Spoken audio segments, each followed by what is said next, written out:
The opinions and views expressed in the following program are those of the speakers and the host, and do not necessarily reflect those of Yoakley Scott Corporation and your sports network.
Hello, everybody. Welcome inside a Friday episode of Running Point on YSNLive.com, brought to you by our good friends, top right-hand corner of the screen right there, Greenwood Chevrolet in Austintown. They go the extra mile for you.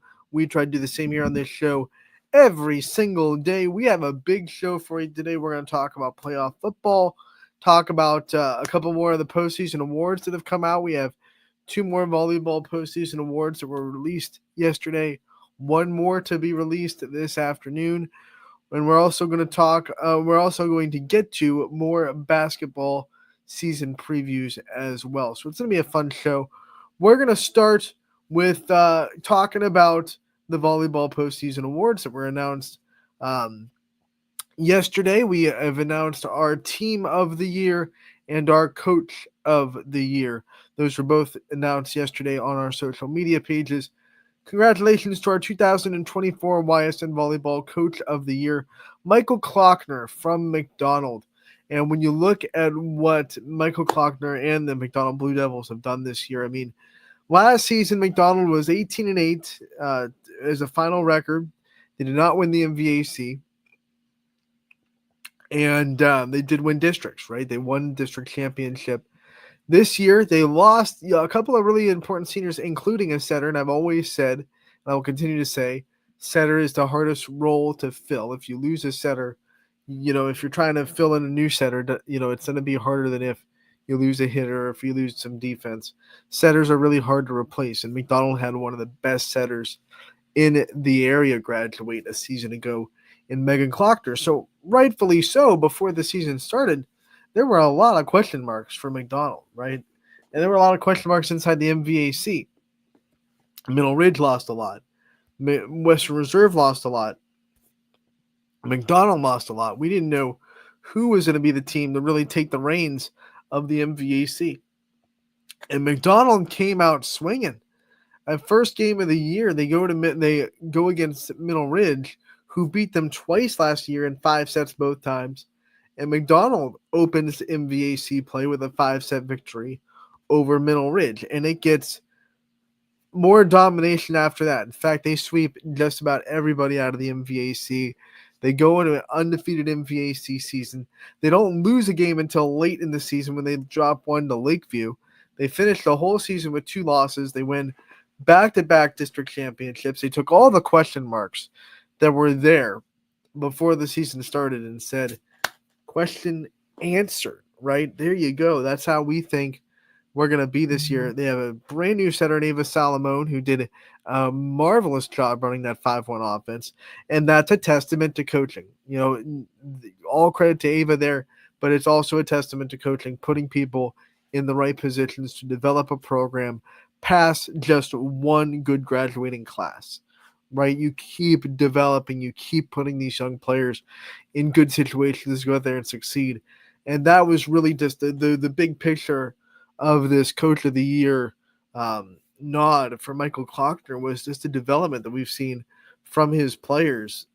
And the players that came out, we had a freshman in McDonald, Haley Kuntz, that came in and did an amazing job in the middle for McDonald. So a lot of young talent and a lot of new unexperienced talent coming through and really showing off how much they were ready to go in that environment. So we want to congratulate Michael Klockner and his whole staff from middle school up. Although he gets named Coach of the Year, I strongly believe that this is a coaching staff award.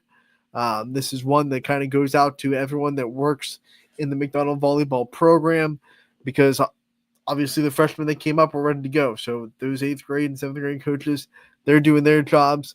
The JV coaches that got the girls ready to go before this year to step into the next role, they did their job. So this is a coaching staff award, even though the name is Michael Klockner. He gets Coach of the Year. But we also want to make sure we congratulate the whole staff at McDonald for really a great job this year and winning back-to-back district championships, winning the MVAC outright this year. What a season for McDonald. And I couldn't think of anyone better to put as Coach of the Year than Coach Klockner out there, who will also, we just learned, and you'll learn from the coaching, one of the coaches that we're going to hear from later on today, and Coach Kilborn from McDonald, the girls basketball coach. Michael Klockner will also be coaching basketball in the middle school level. So that'll be fun to see, and I'm sure no rest for the weary, as he'll have a couple of weeks to rest from volleyball season, then go right into coaching junior high basketball. So more power to you, Coach. That is dedication to coaching a sport. And then we also announced our Team of the Year, the 2024 Ysn Team Volleyball Team of the Year. Back-to-back seasons, it's the Hoban Knights. There were a couple of things that went into this. Of course, if you win the power rankings, you're in a good spot to win Team of the Year, right? If the power rankings, which are all math and algorithm based, that we believe in very much, the formula that we put together to rank these teams during the season, if you win that, you're in a good spot to win Team of the Year, because the numbers have plopped out that you're the best team in YSN. But if that wasn't enough, you just look at the resume that Hoban put together this year. Their schedule is always hard. It was hard last year when they went undefeated, but it was even harder this year. The amount of just elite volleyball teams they put on their schedule this year. 16 out of their 22 regular season games were against teams with double-digit wins. 4 of those games in the regular season were against teams that are still alive in the state Final Four. They had a couple that were in regional finals and a couple that have already secured their spot in the state championship game. So when I'm saying that this Hoban team went on to play very good opponents night in and night out, I'm not lying. They only had really 2 opponents this year that were having a very tough season. Even the teams that were under double-digit wins had like 8 or 9. There was only 2 teams this year that had less than 5 wins on the year. So they really stayed away from hardly any teams that they just knew they were flat out better than. And those teams they did play were just part of rivalry games that you don't shy away from ever. No matter what the records are, you don't not play Walsh Jesuit. You don't, that's just, it's a given. And then in the tournament, they made a run. They got a lot further than they did last year. Last year, they lost in the district championship. This year, they go all the way to the regional championship. They run into a team that I think a lot of volleyball people will tell you favorites to win the state championship. They won their state semifinal rather easily last night. They're going to the state championship, Gilmore Academy, and Hoban took them to 5, and all sets were close. The 3 sets Hoban lost were by a combined 7 points. So I think it was just apparent to anyone that knows volleyball that Hoban was, without a doubt, the best volleyball team that we had on the YSN family this year, with what they've been able to do. The power rankings spoke for themselves. The numbers of the power rankings, like the final point totals, it wasn't close between 1 and 2. And that's because Hoban played 1 big schools, but also when we've said it before, you get more points for opponent wins than you do how big the opponent is. So big opponents that were also elite and had a lot of wins racked up just blew this power rankings number out of the water for Hoban. And they haven't lost a regular season game. Did the research last night for the story. Haven't lost a regular season game since October 11th of 2022. So that's over 2 years. And that was to Gilmore Academy. Of course it was. That's just a bugaboo right now for a lot of teams. As Gilmore Academy prepares for a state championship match here over the weekend. So those are our team and coach of the year. Stick around later on today. We will announce the final postseason award, and we saved the best one for last. It is the MVP. We will announce the Ysn volleyball MVP a little bit later on today, and then of course tomorrow. Do not forget to come on down, see a lot of those postseason winners in the Ysn Volleyball All-Star Game at Salem High School. 6 o'clock tomorrow. $5 gets you in. The proceeds at the gate, they go to the Rich Center for Autism, so we're very proud to partner with them. We hope to see you all out there. We will have 54 athletes there representing 45 different schools across the Ysn family. So we're very excited to see all those representations. And we do have someone from Hoban that's going to be there. So the team of the year will be represented. Skylar Schmidt, a senior outside hitter, will be coming to participate in the All-Star game, as well as 53 other amazing All-Stars from the Ysn family. You can find that roster on our website, as well as the waiver that the players will need to be signed before they play. And don't worry if you miss it. We will have that waiver, a link to that waiver there at the sign-in for the player check-in as well. So we're going to have a lot of fun stuff, and we can't wait for it. Tomorrow, Salem High School, 6 o'clock. But before that, it is football playoff time. It's week 12, second week of playoffs.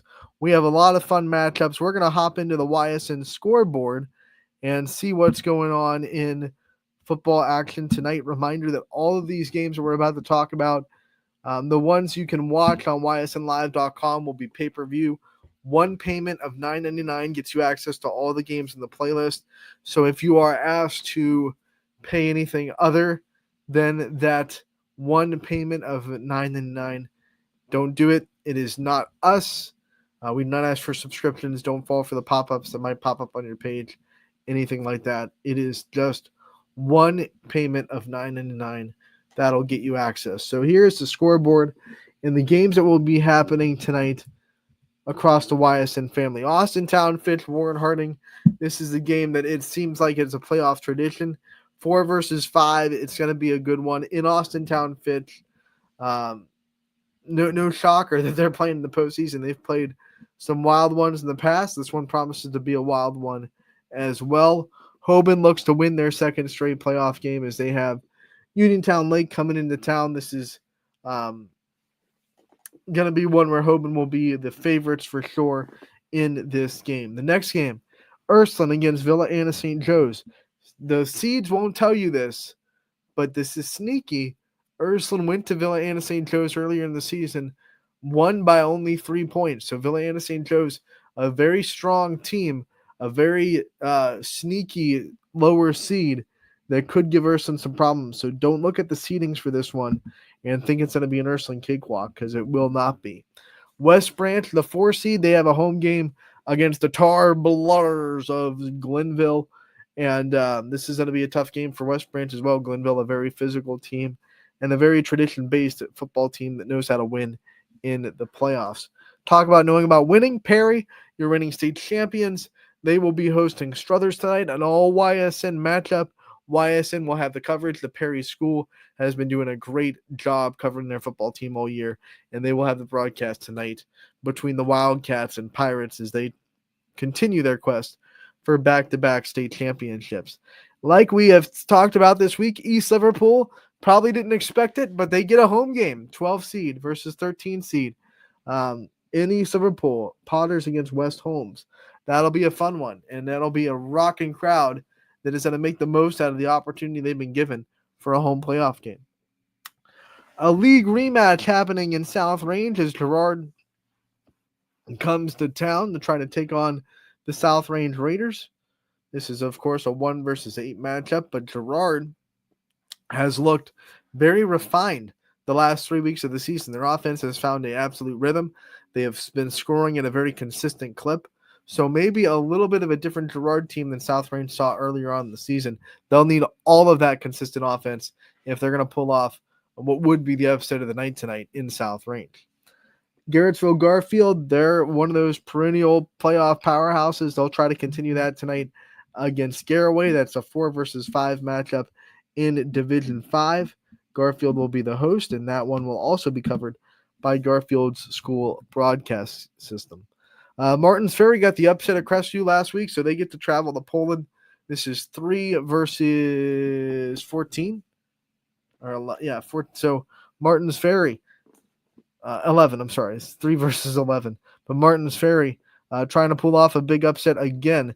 They were road warriors and they looked really impressive against Crestview. So Poland might have their hands full. But Poland's defense this year has been the storyline. And to be frank, Martins Ferry needed their offense to win the game last week. Last week. Martins Ferry needed their offense. Their defense was not getting it done. They allowed 41 points. So if they get into a defensive game, or if their offense is slowed down, Poland might be in the driver's seat there. This is one of my sleeper picks. I talked about it Wednesday with Scotty. I think Toronto can definitely come into Springfield and give them a run. They're a quick strike kind of football team, and we saw Springfield get off to a slow start last week before they turned it on. So the Tigers really need to make sure that they start the game with the foot on the gas pedal this week around, because Toronto, unlike Black River, will be a team that can make you pay for a slow start. We'll see how that goes in New Middletown. Pymatuning Valley hosting a Dalton team that had no problems in the first week of the playoffs. Pymatuning Valley hoping their size and toughness will be too much for Dalton to handle, as this is a 3 versus 6 matchup in Pymatuning Valley, Andover, Ohio. Western Reserve, the 1 versus the 8 Cuyahoga Heights. So after a dominating win in the first round of the playoffs, Western Reserve looking for the same thing. Warren JFK, talk about slow starts for Springfield. They had a slow start as well. They were down 13-8 to East Palestine at halftime, and they rallied to win. Well, they rallied. I should say they put their foot firmly on the accelerator to win 40-13 after being down 13-8 at the half. Monroeville will be a tough one on the road. JFK can't afford another slow start, just like Springfield can. Wyndham hits the road. They're going to play Hillsdale. Wyndham with a big offensive win, scoring 50 points last week. Lowville also hits the road. They're going to be taking on Malvern. That's 11 versus 3. And then in PA, Mohawk on the road against South Park. And Beaver has a home game against Avonworth. Mohawk is the 7 playing the 2 in South Park, and then Beaver is the 4. They're hosting the 5 in Avonworth. So it should be a fun one tonight. All those games we'll be keeping an eye on, and you can also go to the scoreboard presented by Burnett Pool, Spas, and Hot Tubs to get live updated scores from the whole YSN family. So if you're at one of these games and you want to check in on the scores, make sure to head on to this place, because we'll have the best live updated scores across the area. We make sure that we try to get it as live updated as possible. We have a team behind the scenes, and the more playoff teams that dwindle down, the more hands we have in the pile for the scoreboard. So as the playoffs go on, the scoreboards get even more and more efficient as far as getting these live updates to you. So make sure to check out the YSN scoreboard, brought to you and presented by Burnett Pool, Spas, and Hot Tubs. It can be found at ysnlive.com/scores. And one last reminder that all the games tonight that YSN will be broadcasting can be bought with one EC payment of $9.99. That'll get you access to all the games at once. But I have gotten some questions about if you purchased last week. Yes, you do have to purchase again. It's not a one-time purchase in the sense that you get it for the whole playoff run. It's a one-time purchase for the night. So it's $9.99 tonight, and then if you go and you pay next week, it'll be $9.99 again, and that that'll reset every week. So it is not a blanket coverage for the whole playoffs, but it is a blanket coverage for tonight. So one payment will get you access to every game tonight. I can't stress that enough. Not tonight and next week, but just tonight. will get you access to it. So we hope you enjoy. If you are there at the games, definitely cheer on the teams. And if you're not going to be able to make it, then make sure to get your virtual ticket early in case you have any issues. You can get it fixed. Message us before kickoff, and you can have it all squared away before 7 o'clock. So make sure that you get there early. We have instructed our announcers to start streaming early, so the stream should pop up at about 6:45. So you'll know exactly, hey, this is working or this isn't working pretty quick before kickoff as well at 7. So we're going to have a fun time. I hope you will too. We're going to take a commercial break here on Running Point. When we come back, we have more season previews for you on girls basketball for Coaches Corners, and we will tackle that when we come back on Running Point. 21 News delivers the news as it happens, using the latest technology from where it happens. On air, online, Wednesday afternoon weather update. Very dangerous. and on the 21 News social media platforms. I'm on the road right now. 21 News, the Valley's only locally owned source for trusted news since 1953. Craftsmanship to us is 60 years of pride and dedication. Passed down from generation to generation. The hardwood floors that your kids take their first steps on. The solid wood doors you quietly close at night. The things we create day in and day out are the products that end up turning your house into a home. At Baird Brothers Fine Hardwoods, uncompromising quality and craftsmanship built our business. And it will keep us moving forward for generations to come. Going the extra mile at Greenwood Chevrolet means we want to take care of the community that takes care of us too. And we have to work together always. And that's how you stay in business for 40 years. You know, I love being a helper because when I help somebody, it makes me feel good. It means a lot that I can make a difference in others' lives. So I will do everything I can and just being there for them every step of the way. I want them to know within the first 5 minutes that they could depend on me. That's what going the extra mile means, only at Greenwood Chevrolet. Before the lights come on, before the workday begins, before a long day is ended, or it's time to have fun. It all starts with the people at Joe Dickey Electric. From replacing a light fixture in your home to building a substation for your business, no job is too big or too small. The people of Joe Dickey Electric power them all. Joe Dickey Electric, over 60 years of powering the Mahoning Valley.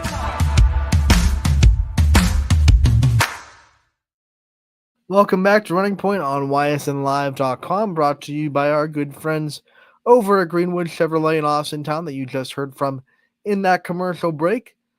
We are going to continue the show with some basketball season previews for you. We're going to head down to McDonald and hear from their new girls basketball coach this year, Mr. Tyler Kilborn. He had his first head coaching gig of his career last year at Brookfield, and now he's moseyed on to become the head of the program over at McDonald.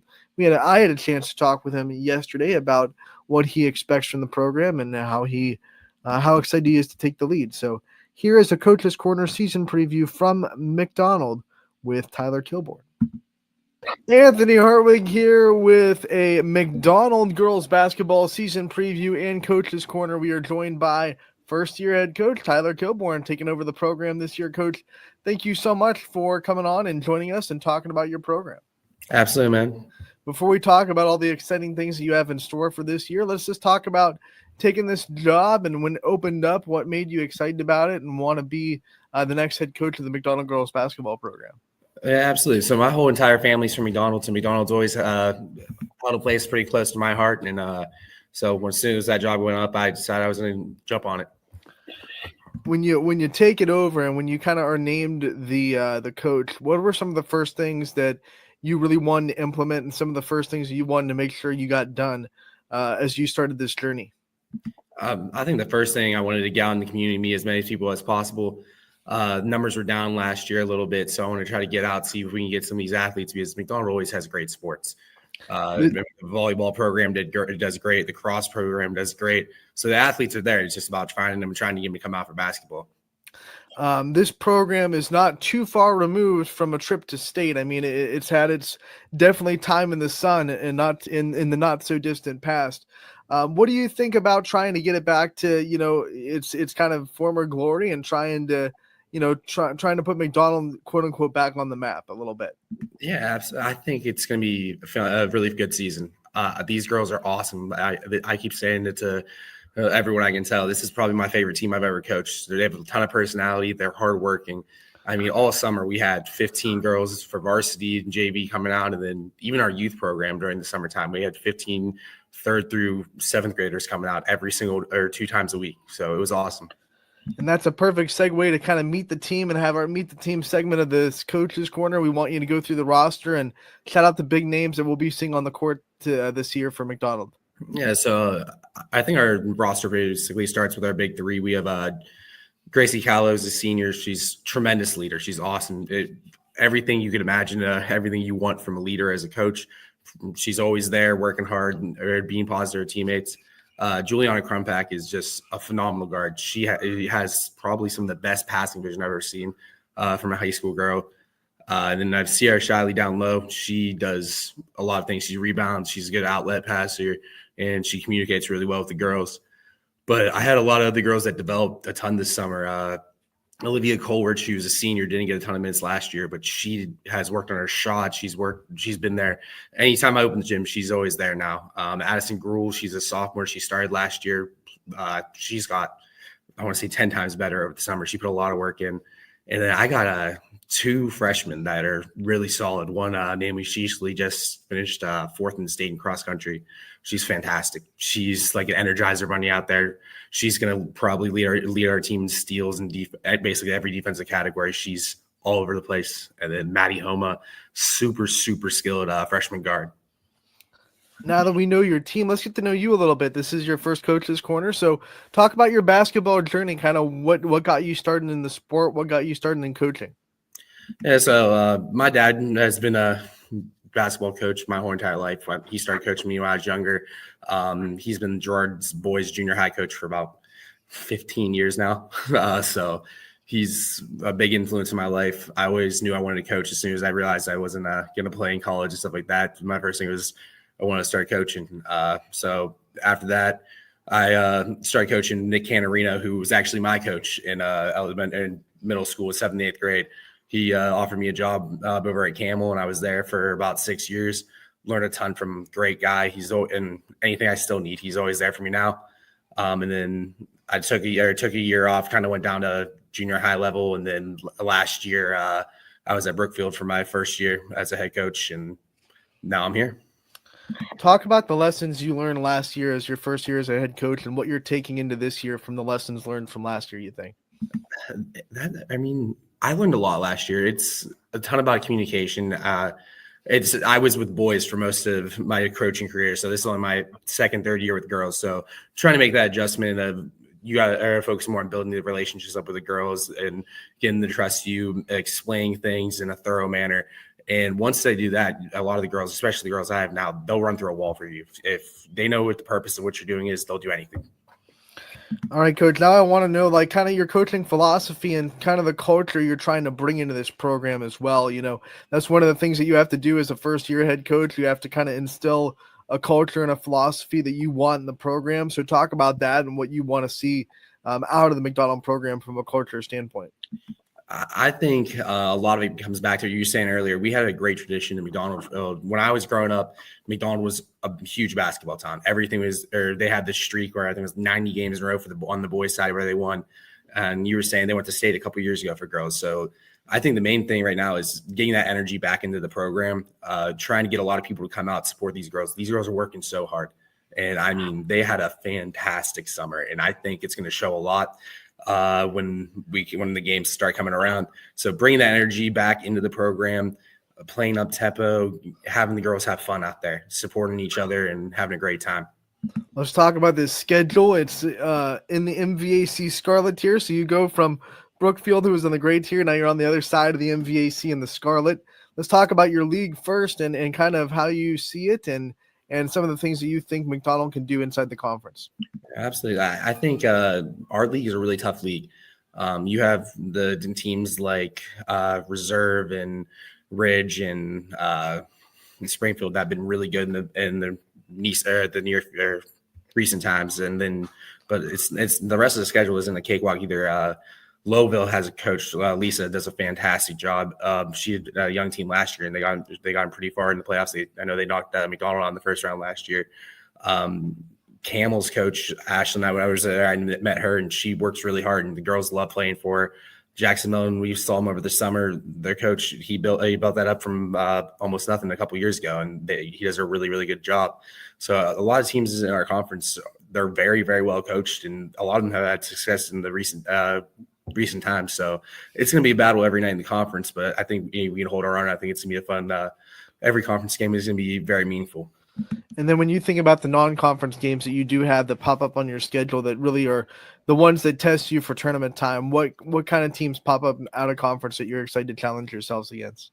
We have a pretty solid out of conference schedule. Some ones that stick out. We have Heartland Christian twice, which is going to be fun because Waterloo didn't have a team, so we picked them up. Early in the season, we have Maplewood and Badger, and both those coaches do a great job, and their teams were pretty good last year. And then the one that really sticks out for me, we played Girard, and I think it's December 27th over Christmas break. I'm a Girard guy, so it's going to be a fun game for me going into Girard, and it's Battle of Bridge. It's going to be fantastic. I can't wait for it. You're going to be circling that one a couple of times, huh? Once or twice. When you think about the outlook of leadership in this program, you talked about your seniors and how much they're going to mean to this team. Talk about kind of like what you want out of a leadership standpoint from your players and what you think a good leader can be on this program and how you're trying to foster leadership on the court that goes beyond just the coaching staff. I think we have a really solid group of leaders right now, and even our young girls too. They really buy into it. My biggest thing together as a program is being together, being a family, having that atmosphere. And from day one, these girls have bought into that. Gracie, Juliana, and Sierra do a fantastic job.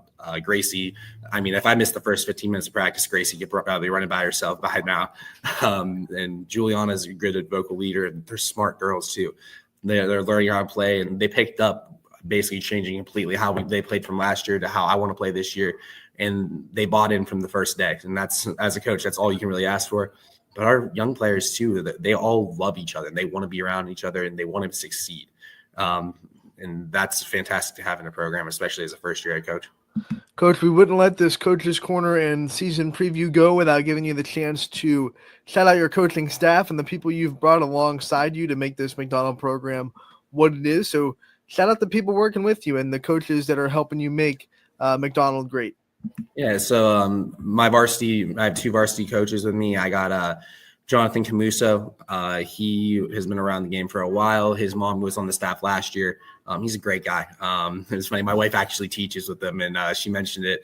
And now me and him are good friends. And he gets to bother at work every day about basketball, so I think it's kind of funny. Girls love him. He's a great guy. He really spreads a positive attitude around the gym. Jonathan Sparchansky, I coached with him at Camel while I was there for those 5-6 years. He knows what I expect from a program. He knows what I like to do and how I like to play basketball. So it's good to have someone that you've had that long-standing relationship that knows exactly what you're expecting at any moment. And then as far as junior high coaches, I got pretty lucky. Mike Lochner, who's the volleyball coach, they just made a regional run. He's going to be my 8th grade girls coach, and Lee Evans, who's been here for a while, he's also going to help out 8th grade. And then Lance Rodney, who McDonald grad, was a really good player when he was here. He's coming back and he's helping and working with our 7th grade and developing skills down there, which is really important. But my big thing too is my youth program turnout has been fantastic. It's not many times where you get a job and you get a text within a week about, hey, are you doing anything for the youth kids, which is awesome to see because you want to get those girls playing as much as possible. So I got Ed Stone Street down there, Charles Williams. Those two are going to do a great job. Randy Riccatelli, who's on the boys staff, is helping out with our 4th grade girls. And even our 3rd grade girls are already interested, which is awesome to hear. All right, Coach. Last thing before we get out of here is just a shout out to your community and when McDonald fans can come see you guys. When's the first game that you're playing and the first time the fans can come watch you guys? Absolutely. I believe our first game is against Liberty. I want to say December 25th or December 26th. It's a Monday. I know that. But that's the first game we're really looking forward. We're hoping to have a great crowd come out. And we got Ridge pretty early in the season too. So that's our first one's a home one. And that'll be a big one. You know how that is. So we're excited. That'll be a big one. Coach, we thank you so much for your time. We'll be out there covering you guys all year. We appreciate it. We wish you the best of luck, and we'll talk to you real soon. Thank you, man. Thank you for your coverage, man. Have a great day. That was Coach Kilborn from McDonald talking to us about his first year as the coach of the program and what he expects out of it.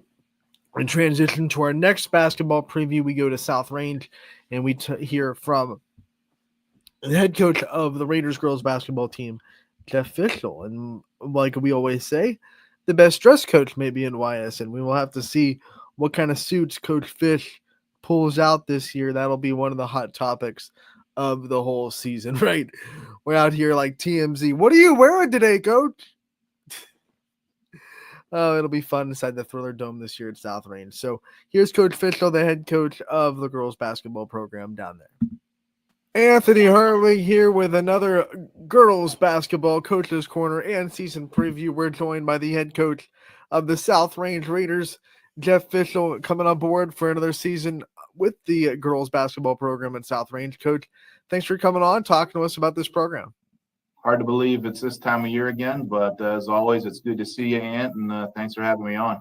Yeah, here we go, Coach. And we always like to start with kind of a recap of last year and some of the lessons that you think are learned, especially for the players that are returning, and some of the experiences that you hope they bring back into this year. Yeah, second straight year that we were under 500, which certainly isn't the expectation of this program. And, honestly, last year was tough. We learned a lot, and, I think we've kind of drifted away from what this program and culture is supposed to be. So we learned a lot of hard lessons last year, and, immediately got into the spring of this season and started working on those things. So going to take those lessons and move on and try to make it, a better experience for everybody going forward. As a coach, what kind of things do you think kept you positive and kept you ready for this season? Because like you said, it wasn't the season that you wanted last year necessarily. There were definitely good things to happen. There were definitely a couple of big wins along the way, and you had big performances.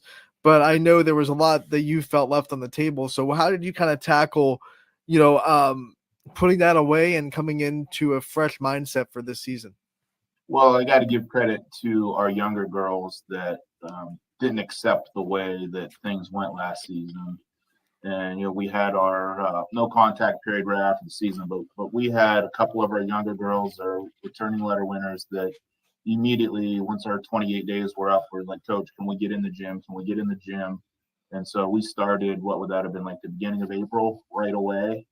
And they were eager to fix the things that didn't go well last year. So the credit goes to the girls for that. That's got to be awesome as a coach to know that you have players that are feeling the same way you did about the season that happened. So let's talk about this year. Let's go over the roster, the big names that we'll see on the floor in the Thriller Dome, and maybe some new faces that might be popping up on the floor as well. Yeah, we're excited. We have 6 returning letter winners. We'll be led by our only senior, Cece Foster. And then our other returning letter winners are Gwen Lowry, Taylor Dado, Haley John, Sophia Lucente, and Heidi Bartels was the letter one. So we get those 6 back that played a lot for us last year.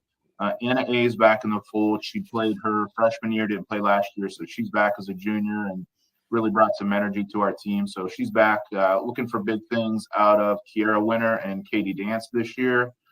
And we got some younger girls. Kensington Scott should be in the fold a little bit. A couple freshmen. Our freshmen are Jordan Hibner, Sophia Brogan, Lily Suzak, Liliana Majelski, and Elena Thompson. So excited about them. Gianna Lucene, a sophomore, is in the fold for us.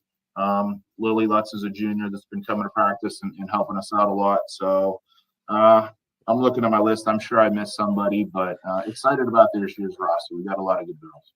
Some of the players I want to kind of talk about. One, Gwen Lowry last year had, kind of a breakout season. You saw her get confident as the season went on. She went into the Ysn 3-point contest, got into the finals of that.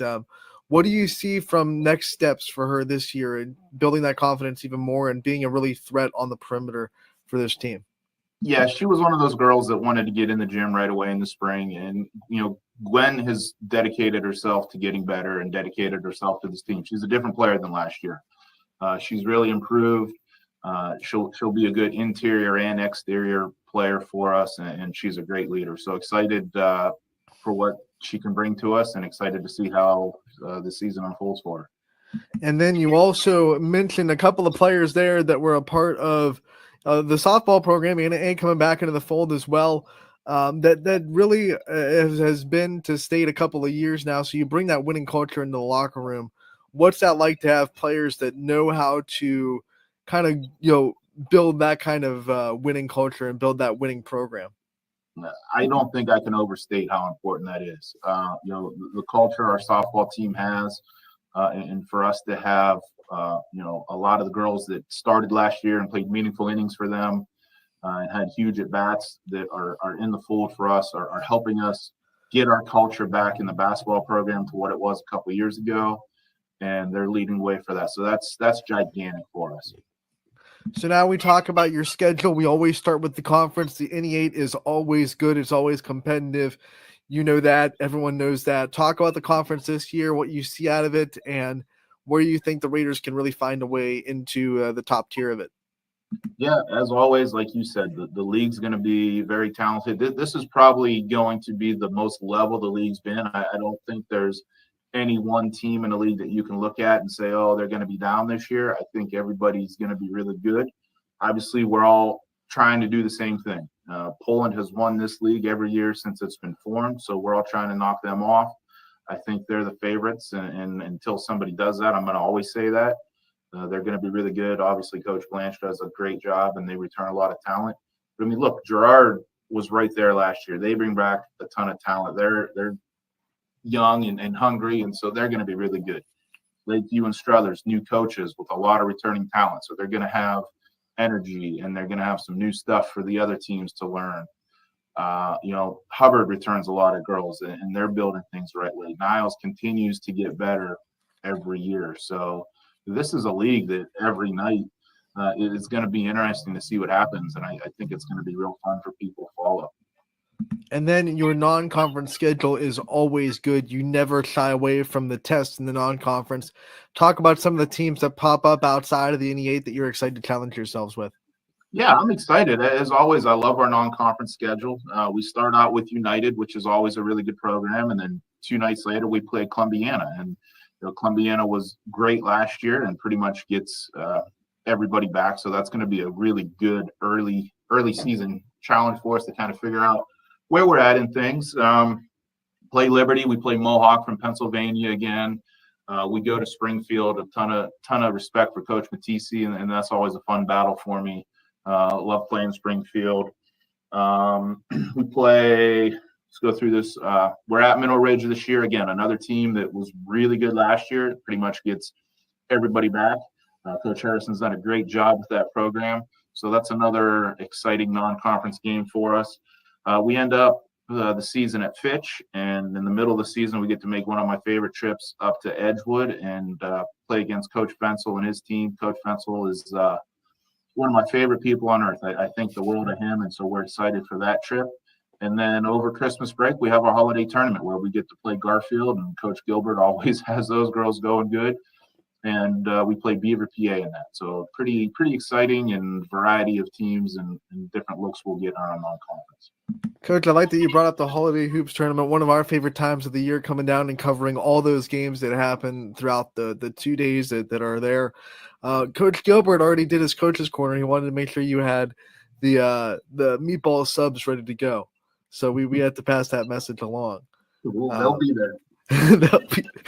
But let's talk about a little more about, another year of hosting that. It gets bigger and bigger every year. You get more and more teams that want to come be a part of it. What does that do, not just for the program, but also just for South Range as an athletics room to be able to say we host an event like that more and more people want to be a part of? Yeah, that's Coach Farron's big project. That's one of the things he started years ago, and every year it grows and grows and grows. And the credit goes to him. He does such a great job of it, and it gives us the opportunity to show off our wonderful facilities at South Range. We're so blessed with what we have here, and the schools that come in, and the different people that get to come watch really good basketball for a couple days. It's exciting. I mean, some of the teams that come to this thing, it's unbelievable. And the good thing for me is at some point I get to take the coach's hat off, and I can sit there and watch games for a while and not worry about our game, because we're always the last game. So during the afternoon, I can watch good basketball and really enjoy that. One of the things that we also like to talk about every year is the coaching staff that is going to be helping you along the way. I like to go all the way from middle school all the way to varsity and even youth if you want to. The players, the coaches that are helping you down at the youth level, we know they're all so important to making this program what it is. So talk about the people that are working with you to make South Range girls basketball as good as it can be. Yeah, so really, this is year number 6 for me, and this is the first time that I've kind of had to spend a lot of time putting a new staff together. So we got a completely new staff. Jamont Ware has joined us as a varsity assistant, and he's coached varsity girls basketball a couple different places in the country. He's coached varsity basketball. He's real involved with YSU athletics. So just a guy that really knows his stuff, really connects with the girls, and brings a ton of energy and knowledge. So excited to have him. Lindsay Leonard is also on our varsity staff. She played for Medina, outstanding high school player. She played Division I basketball, I think for Robert Morris, but she played for YSU the last couple of years. So it's nice to have a kid that's played at that level come and coach our kids on a nightly basis and teach them that stuff. Junior high, Anthony Naples and his daughter are going to help with the 8th grade. Lexi. Lexi's an alumni that played for us, so I think that's always exciting. And Nick Matos is going to coach our 7th grade, and he played on our boys team, and I was his freshman basketball coach his freshman year. So just cool to see some of the younger kids starting to come back and coach and give back. And I'm not going to name all our youth folks because we have so many of them. I'll forget somebody and I'll pick somebody off. But I think we run our youth program 1st through 6th grade, and I think we probably have, if I do a quick count, we have 15 or 16 youth coaches that are say, hey, coach, I want to help out anything I can do. And so that's just huge for our entire program to know that we have that kind of commitment in our community, in our program, in the future of our program. So I appreciate everybody. Coaching's a thankless job. And it's a lot of time, a lot of behind the scenes things that people and fans, parents don't realize what coaches deal with. So a ton of respect for my coaches and appreciation for everything that they do. I'm sure putting together a whole new staff was kind of a double-edged sword. It was probably real stressful, but also an opportunity to just kind of get the reset button a little bit. What was that like, the process for it, looking for people, looking for what you were looking for, and then obviously finding the people that you wanted to put in those places? What was that whole process like for you? Well, Lauren Pavlansky has been with me the last couple of years, and she's went over. Her cousin's coaching at Boardman, so she's went over there, and she was awesome for us. So to find somebody to replace her is really hard. But I was really focused on what I was looking for. I wanted energy and knowledge, and somebody that would really be bought into our program, because I knew if we were going to replace a coach like Pav, we needed to replace him with somebody that brought what she brought. And we did that with Coach Ware. We've done that with Coach Leonard and just what they bring. And I was really intentional about people that are going to make sure that our culture is proper. And that was our main focus when finding coaches. And same thing with the junior high coaches. I think we were patient. We didn't just hire anybody. We waited and we vetted the process the proper way. And I think we hit home runs with every single one of them.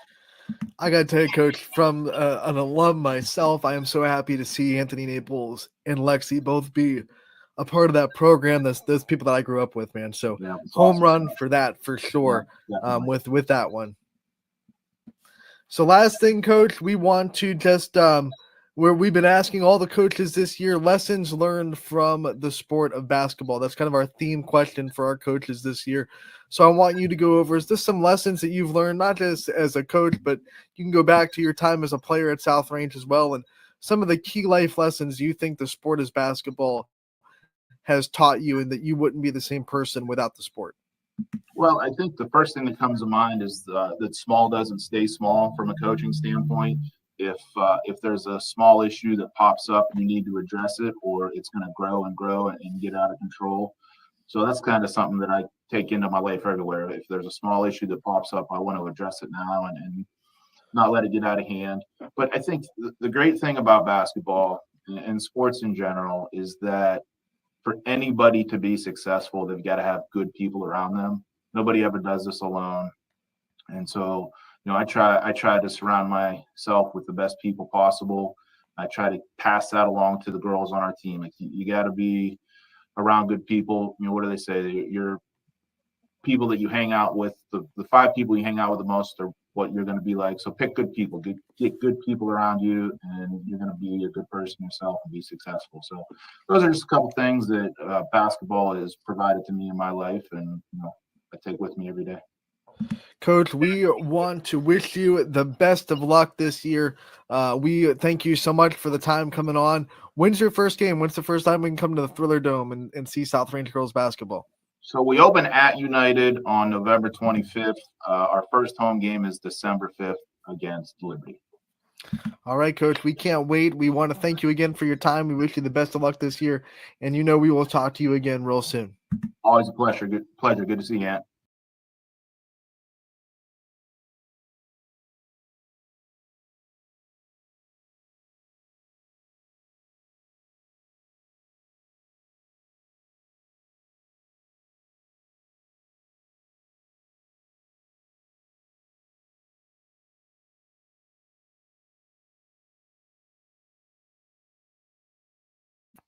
And that was Coach Jeff Fishel from South Range girls basketball program previewing their season, what they have in store in the Thriller Dome at South Range. That'll also conclude this episode, but before we get out of here, some house cleaning and some reminders. One reminder is make sure to check out the playoff football tonight on ysnlive.com/live. One payment of $9.99 gets you access to every game across the YSN family on the playlist that we're covering for playoff football.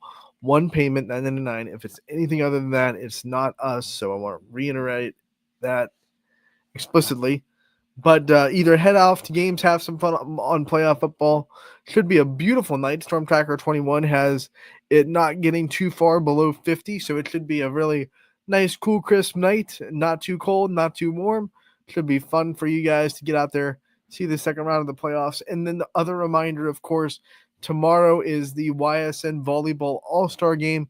Make sure to come out to that. Salem High School, 6 o'clock is the start time. Players check in at about 5 o'clock, and it is $5 per person. Proceeds of the gate go to the Rich Center for Autism, and we will also be selling YSN All-Star shirts as well. We have a brand new shirt design for this year's. We'll also have, I'm sure, excess from the last All-Star games as well that you can purchase, and we're going to have a lot of fun putting a bow on the volleyball season.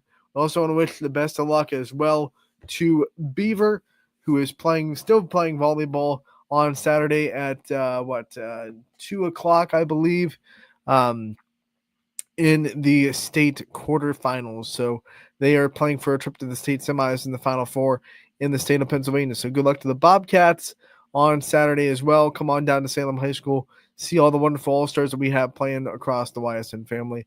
It should all be a fun time. Have a great weekend, everybody. We'll see you back here on Monday to recap it all on Running Point from 1 to 2. Brought to you, as always, by our good friends over at Greenwood Chevrolet in Austin Town. Thank you so much for